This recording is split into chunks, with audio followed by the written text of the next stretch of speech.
So the Final Four, break it down for me. Baseball, when the game does get played and all the binders have revealed what the process might be, when toe meets rubber, what happens with these Final Four teams? Who's the best, do you think? Well, in the AL, when you look at both of those clubs, so there were 2 shutouts in the series, and last night's Game 5 was 2-1.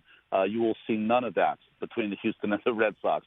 It'll be 8-7 games, 10-8. Both clubs really slug. Houston has the advantage because of the depth, I think, of their lineup, and Houston comes out there. And as far as the National League is concerned, people forget sometimes that the Braves had the Dodgers at a 3-1 disadvantage last year, and the Dodgers came back. And we tend to look at the Dodgers and just think, boy, they have so much talent. They're just talented, and that's why. But they're also tough.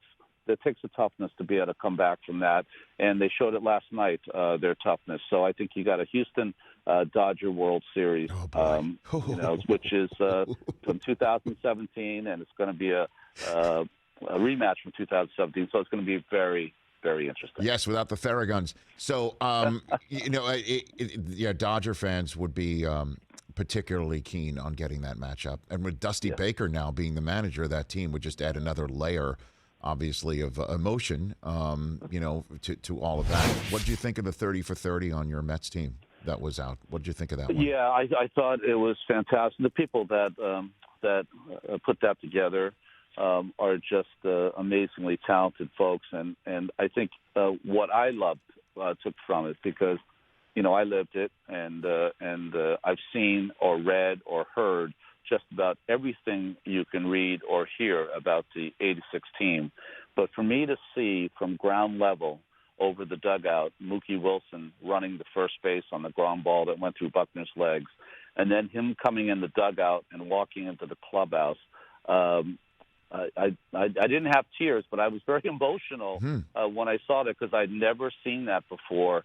And it really shows you like what transpired after that game. And I remember being in that clubhouse and the fans jumping up and down, and we had those popcorn roofs where all the soot and silt was coming through the ceiling. And I remember saying to myself, this place could come down, and kind of a bemused smile came across my face. I was like, well, I guess that's all right. I mean, if this is the time, this is the time. And it just felt like that night. And it's one of those moments, Ron, where, looking back on it, so many people think that was the end of the World Series. It was not. And there was a rain out, too. Like, you had to wait 2 days to finish that thing up. That's right. But, that team was it had a chance to be one of the greatest teams that ever played.